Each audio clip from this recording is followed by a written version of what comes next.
જ્યાં સત્ય છે ત્યાં વિજય થઈ રહ્યો છે, જ્યાં નીતિ છે, જ્યાં ધર્મ છે, અને સૌથી વાત કહું, જ્યાં કૃષ્ણ છે ત્યાં વિજય થઈ રહ્યો છે, જ્યાં પ્રભુ છે ત્યાં વિજય થઈ રહ્યો છે.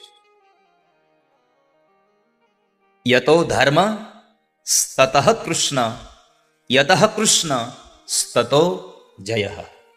જ્યાં ધર્મ છે ત્યાં કૃષ્ણ છે, જ્યાં કૃષ્ણ છે ત્યાં જય હોય, એમાં સંશય નથી. મહાભારતના દરેક પ્રસંગોમાં તમે જુઓ, પરમાત્માના એ કૃપાનો જ પ્રસાવ, એ કૃપાની જ આપણને અનુભૂતિ થયા કરે. ઓહો, ભગવાન જ્યાં જ્યાં હતા ત્યાં કેટલું સારું થયું છે. બીજું, મહાભારતનો એક સંદેશો છે કે માણસનો પુરુષાર્થ અને પરમાત્માની કૃપા, આ બે વસ્તુ ભેગી થાય એટલે સિદ્ધિ મળ્યા વગર કોઈ દી રહી નહીં તમને. ખાલી મહેનત કરો તો તમને સિદ્ધિ ન મળે, સાથે પ્રભુનો કૃપાનો પ્રસાદ જોઈએ તો તમને સિદ્ધિ મળે. કેવળ પ્રભુની સિદ્ધિ, પ્રભુનો કૃપા મળી જાય, તમે પુરુષાર્થ ન કરો તોય તમને સિદ્ધિ પ્રાપ્ત ન થાય. આ બે વસ્તુ સાથે અવશ્ય જોશે. તમે જ્યોતિષી પાસે જાઓ અને જ્યોતિષી તમને કહે કે તમારા તો ભાગ્યમાં લખ્યું છે કે તમને 5 લાખ રૂપિયાની લોટરી લાગવાની છે. ક્યારે? આ એક જ મહિનામાં. હેમ? તો રાહ જોઈ. 1 મહિનો વયો ગયો, 2 મહિના વયા ગયા, અને પછી આ માણસ અકળાયો કે આવું હાવ ખોટું જ્યોતિષ છે. પાછો આવ્યો, બાપા તમે તો કહેતા હતા ને મારે 5 લાખની લોટરી લાગવાની છે. અરે તારે લાગવાની જ છે, લખ્યું તારા જન્માક્ષરમાં બોલે છે. તારા ગ્રહો એમ કહે છે કે તારે 5 લાખ રૂપિયા જેવી મોટી રકમ તારે આવવાની તારા હાથમાં. અરે પણ કાંઈ આવી નહીં, હમણાં આલો ડ્રો થઈ ગયો, એમાં ક્યાંય મારું નામ તો આવ્યું નહીં. અરે બને જ નહીં, બતાવ તારી ટિકિટ. એ કે મેં ટિકિટ નથી લીધી.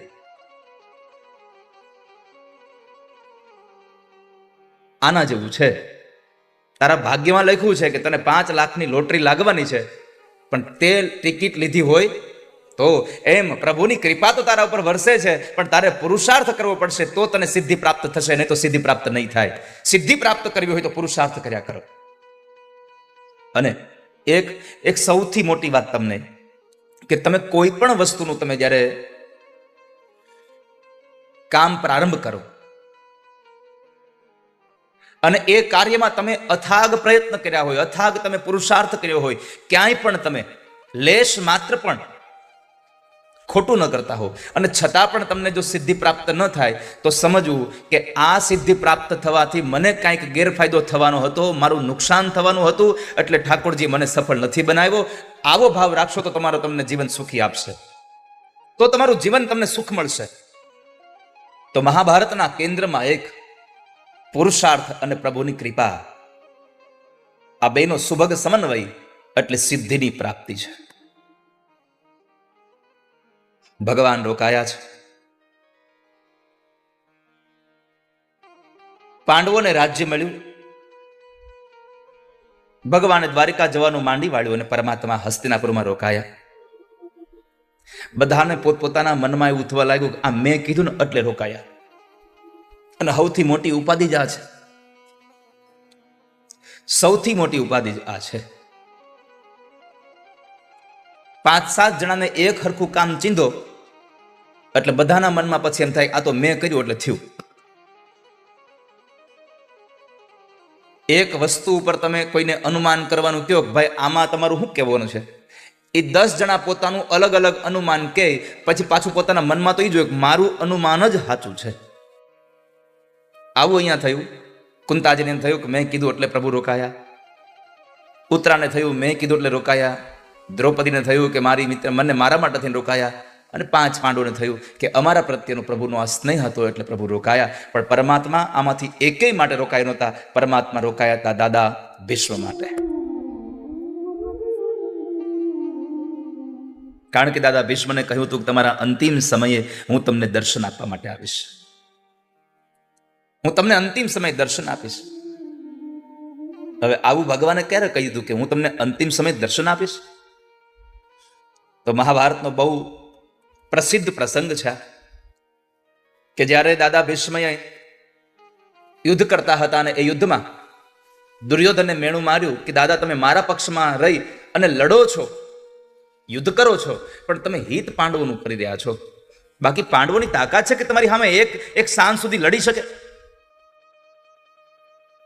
દાદાએ કહ્યું કે દુર્યોધન આવું કશું છે નહીં, તારા મનમાં આવું થતું હોય તો ભલે, પણ આવું છે નહીં. ભગવાન દુર્યોધનને બહુ સમજાવે દાદા ભીષ્મ, પણ ન માન્યો. એટલે દાદાએ કહ્યું એક કામ કર, તને આમ ભરોસો નહીં આવે, હું તારા પ્રાણ માટે થઈને અહીંયા લડું છું, એ તને ભરોસો તો જ આવશે.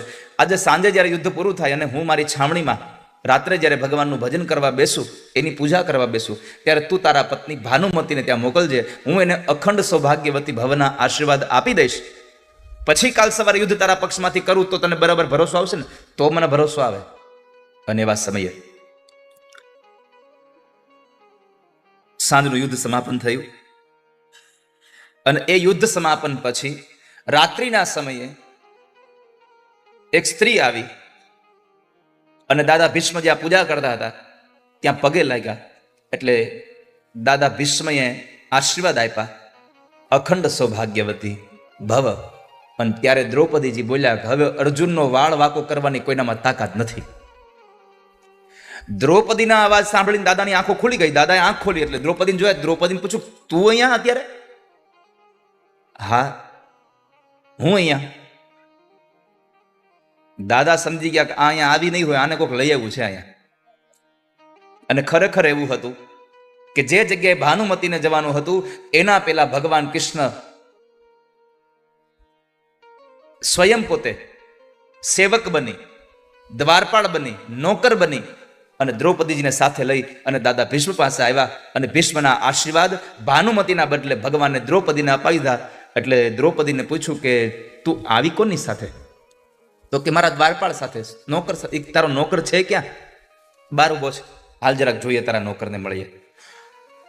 નોકર પાસે આવ્યા અને જ્યાં જોવે ત્યાં તો પરમાત્મા હતા, પ્રભુ હતા.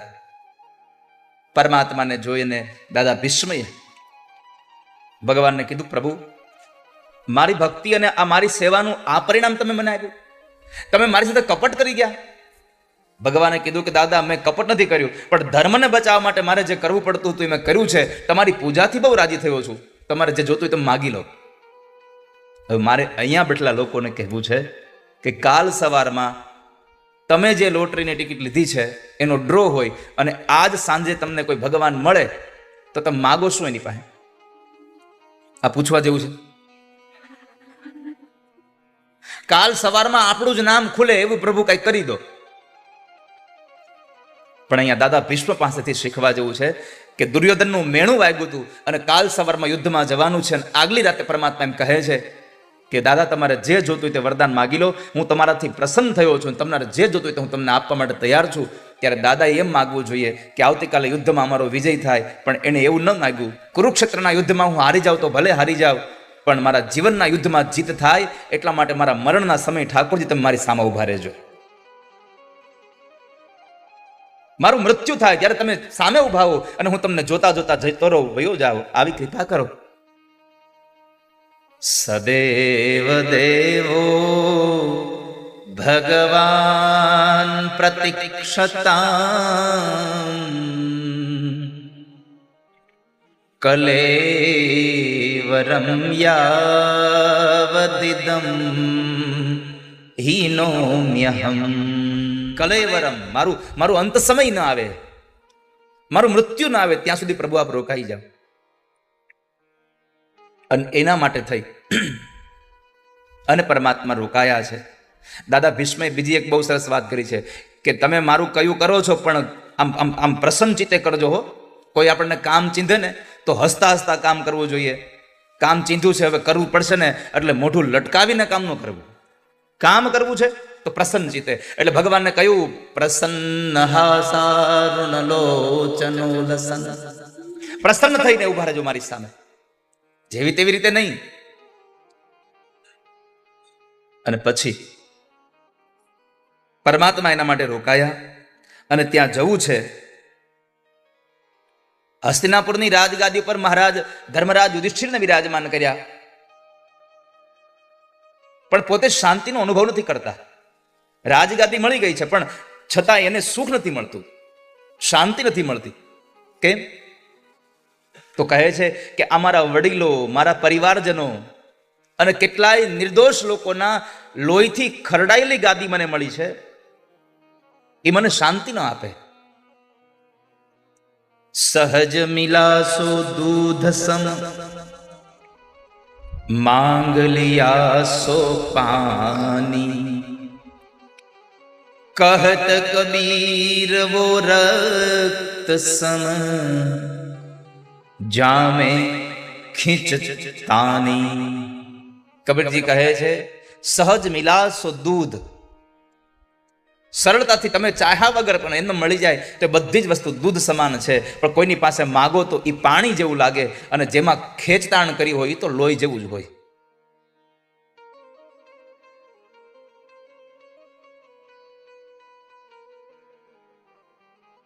યુધિષ્ઠિર મહારાજને શાંતિ અપાવવા માટે થઈ અને ભગવાન જ્યારે ધર્મરાજ દુઃખી થયા તો એને લઈને ભગવાન દાદા ભીષ્મ પાસે ગયા છે.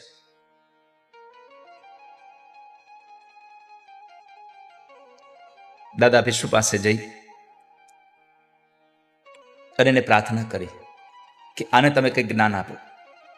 અને પછી રાજધર્મ, દાન ધર્મ, સ્ત્રી ધર્મ, આ બધા જ ધર્મોનું જ્ઞાન દાદા ભીષ્મએ મરણશૈયા ઉપર સુતા સુતા જ્યારે ધર્મરાજ યુધિષ્ઠિરને જ્ઞાન આપ્યું ત્યારે દ્રૌપદીજીની આંખ જરા હસવું આવે છે. અને દ્રૌપદીને બધા સમજાવે છે કે અત્યારે આપણા પિતામાં, આપણા દાદા અંતિમ સમયમાં છે અને તમે હસો છો. એટલે દ્રૌપદી શાંત થઈ ગયા. પણ દાદા ભીષ્મએ જ પૂછ્યું કે બેટા તને શેનું હસવું આવ્યું? આ તારું હસવાનું કારણ શું છે? દ્રૌપદીજી ના પાડે છે કે મારે કશું બોલવું નથી, રહેવા દો ને. છતાં પણ દાદા ભીષ્મએ બહુ આગ્રહ કર્યો. એટલે પછી દ્રૌપદીજી બોલ્યા કે દાદા હું તો એ વાતનું હસવું આવે છે કે આટલું બધું જ્ઞાન છે તે દિવસે ક્યાં ગયું હતું? દુર્યોધન જ્યારે મારી લાજ લૂંટી રહ્યો હતો અને હું તમારી પાસે ભીખ માંગતી હતી કે મને બચાવી લો, બચાવી લો, બચાવી લો, અને એ દિવસે તમે કઈ બોલ્યા નહોતા, અને આજ આટલું બધું જ્ઞાન આપો છો, રાજધર્મ, દાન ધર્મ, સ્ત્રી ધર્મ. એટલે વિચારું છું કે આ બધું આવ્યું ક્યાંથી? અને ત્યારે દાદા ભીષ્મએ કહ્યું કે બેટા જ્ઞાન તો ત્યારે હતું, પણ દુર્યોધનનું અનાજનું બનેલું લોહી મારા શરીરમાં ફરતું હતું ને, એટલે મારી મતિ બગડી ગઈ હતી, એટલે હું કઈ બોલી નહોતો શીખો. આ કથા આપણને બતાવે છે કે ભલે ગમે ત્યાં જમવાનો સમય આવે, આપણો વારો આવે, જમી લઈએ, પણ જ્યારે પણ તમે જમવા બેસો ત્યારે તમારી થાળીમાં એક તુલસી પત્ર અથવા તો તમે જે થાળ જમી રહ્યા છો એ ભગવાનને જમાડીને પછી જમો. અન્નમ બ્રહ્મ રસો વિષ્ણુ ભોક્તા દેવો મહેશ્વર એવમુક્ત્વા ચયો ભૂંક્તે અન્ન દોષૈર્ન લીપ્યતે. જ્યાંને ત્યાં જમતા હોવ, જ્યારે ત્યારે જમતા હોવ, જે તે જમતા હોવ ત્યારે પરમાત્માને પેલા જમાડી દેવા. હા, એટલે જે તે જમતા હો એટલે જે તે મીન્સ કે બીજું નહીં હો. નહીં તો ઘણા બધા તો ગ્લાસમાં પાછો તુલસી પત્ર નાખે. હવે એ ક્યાં આ ભગવાનનું થઈ ગયું કહેવાય.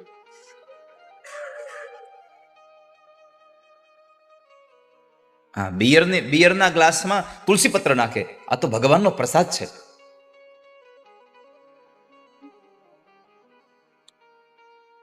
પરમાત્માને જમાડીને તમારે જમવું જોઈએ. જેનું અન્ન બગડે એનું મન બગડે, જેનું મન બગડે એના વિચાર બગડે, જેના વિચાર બગડે એની વાણી બગડે, અને જેની વાણી બગડે એનું જીવન બગડે આખું. વાલા ભક્તજનો, માટે અન્ન, પવિત્ર અન્ન ખાવું. ત્યારબાદ દાદા ભીષ્મ ભગવાનને સ્તુતિ કરે. પ્રભુ ભગવાને કહ્યું કે દાદા હવે તમારા કાળને, મૃત્યુને બોલાવી લો. પણ દાદાએ કહ્યું કે પ્રભુ હજી મારી એક દીકરી કુંવારી છે અને એને પરણાવ્યા વગર તો શક્ય જ નથી આ બધું. બધા લોકોને આશ્ચર્ય થયું કે દાદાએ તો ક્યારેય પણ રોજ બ્રહ્મચર્યાનું પાલન કર્યું છે ને આને દીકરી કઈ?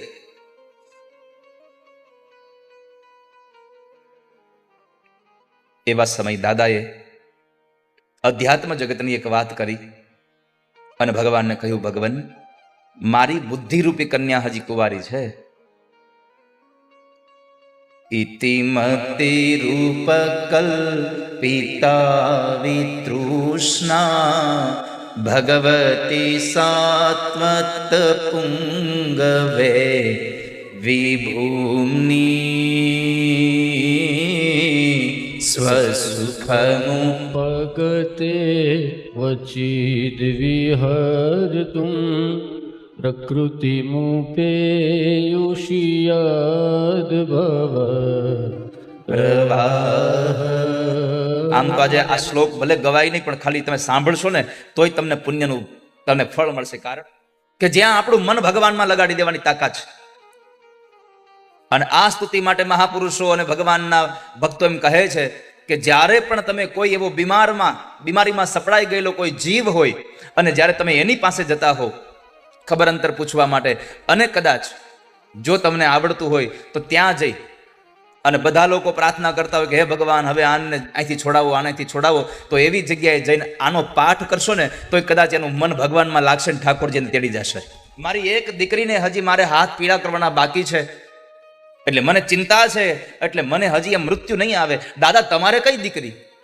તો કહે છે ઇતિમતિ રૂપ કલ્પિતા વિતૃષ્ણા. આ મારી મતિરૂપી કન્યા છે, એ હજી કુંવારી છે, મેં એને કોઈની હારે પરણાવી નથી, એને કોઈનામાં મન લાગ્યું નથી હજી. અને મારી ઈચ્છા છે કે મારી આ બુદ્ધિરૂપી કન્યા હાટું થઈ અને તમારા જેવો મૃત્યુ મને ક્યાં મળશે, હું તમારી હારે પરણાવી દઉં. તમે મારી દીકરીનો હાથ ઝાલો. ભગવાને કહ્યું દાદા તમને હું ગમું છું, પણ તમારી દીકરીને ગમું છું કે નહીં તો પૂછો એને. મા બાપને મૃત્યુ ગમી જાય, પણ મૂળ વ્યક્તિને તો ગમવો જોઈએ ને.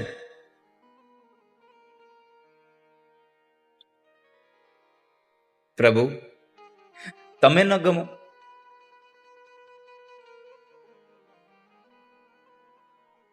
આ સંસારમાં કોણ એવી સ્ત્રી છે જે તમારી હારે લગ્ન કરવામાં ના પાડે?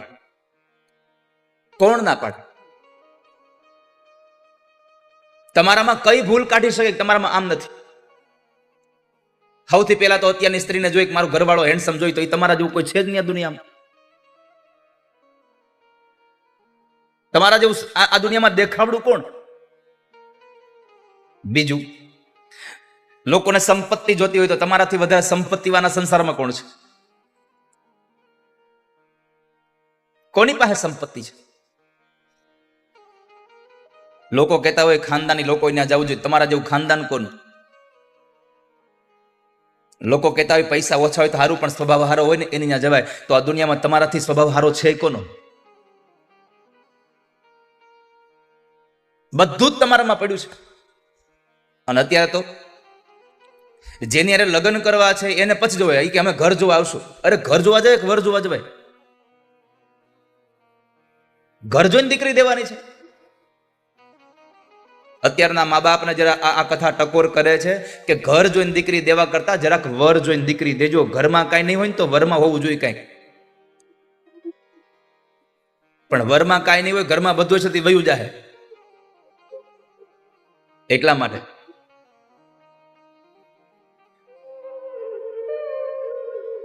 જેની સાથે લગ્ન કરવાના છે એના ગુણોને જોવાય.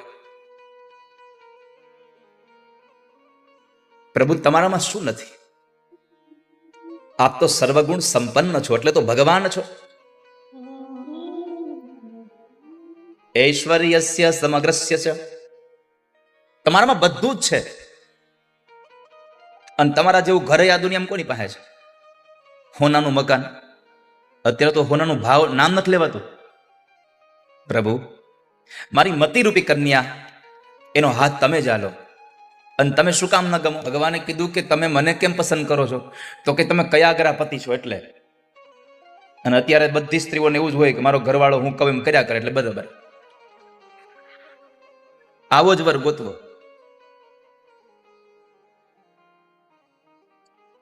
ભગવાને પૂછ્યું કે મેં ક્યાં કઈ કયું કર્યું કોઈનું? તો કે તમે અર્જુનનું કયું કર્યું તો ખરું. કે મેં ક્યાં કર્યું? તો કે ત્યારે જ તો અર્જુને તમને ક્યાં પ્રાર્થના કરી હતી કે તમે બે સેનાની મધ્યમાં મારો આ રથ લઈ જાઓ. તમને એમ કીધું કેશવ આ રથ મારો બે સેનાની મધ્યમાં લઈ લો. પ્રાર્થના નહોતી કરી એને તમને. હવે જુઓ, સૌથી પહેલા સૌંદર્ય હોય, શૌર્ય હોય, સ્વભાવ સારો હોય, આવું બધું હોય તો પછી આ સંસારમાં કઈ એવી સ્ત્રી હોય કે જેને તમને પતિ ન બનાવે? અત્યારે તો બે વસ્તુ જોવામાં આવે, એક રૂપ સારું હોવું જોઈએ અને એક આવક સારી હોવી જોઈએ. આ બે વસ્તુ સારી હોય તો લગ્ન કરી લેવાય. એમાં મન લગાડી ન દેવું, યાદ રાખજો.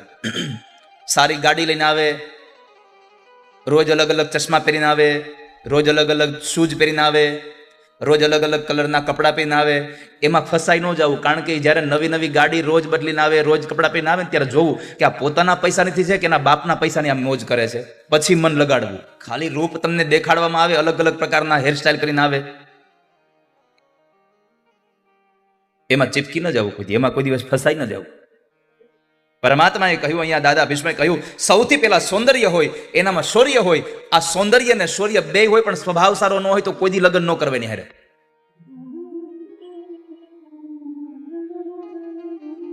પણ પરમાત્મામાં તો કેટલું શૌર્ય હતું કે જે પરમાત્માએ મથુરામાંથી એ રણ મેદાન છોડી નીકળી ગયા હતા, એ જ પરમાત્માએ અર્જુનને કીધું, ઉત્તિષ્ઠ કૌંતેય, હે કુંતાના દીકરા, ઉભો થા, તારે લડવાનું છે. જ્યારે હથિયાર હાથમાંથી મૂકી દીધા કે હું નહીં લડું આ લોકોની સામે, અને ત્યારે તમે એને ઉભો કર્યો હતો. હે ગીતાના ગાનારા, મારી મતિ તમારામાં આસક્ત થાય એવી કૃપા કરો પ્રભુ. પ્રભુ, તમે એટલા માટે ગમો છો કે તમે તમારા ભક્તની લાજ રાખવા વાળા છો. મેં શું લાજ રાખી? તો કહે છે કે કુરુક્ષેત્રના મેદાનના યુદ્ધ પહેલા તમે પ્રતિજ્ઞા કરી હતી કે હું હાથમાં હથિયાર નહીં લઉં. હા, તો યાદ છે એ દિવસ તમને કે જ્યારે મેં મારા બાણોથી અર્જુનને ઘાયલ કર્યો, તમારું અભેદ વિંધી નાખ્યું અને તમને ડર લાગ્યો કે દાદાનું બાણ હવે અર્જુનને મારી નાખશે, ત્યારે તમે તમારા અર્જુનની રક્ષા કરવા માટે થઈ અને બાજુમાં તૂટેલા રથનું પૈડું લઈ અને મારી સામે દોડ્યા હતા. જેમ જાણે એક સિંહ પોતાના શિકારની સામે દોડતો હોય એમ તમે મારી સામે દોડ્યા હતા. તમે તમારી પ્રતિજ્ઞા તોડી નાખી હતી અને મેં તમને પૂછ્યું કે તમારી પ્રતિજ્ઞા તૂટી ગઈ, તો તમે મને ત્યારે યાદ કરાવ્યું હતું કે મેં મારી પ્રતિજ્ઞા દાદા તમારા માટે તોડી છે. કેમ? તો કહે છે કે તમારે પ્રતિજ્ઞા હતી કે કૃષ્ણના હાથમાં જો હથિયાર ન લેવડાવું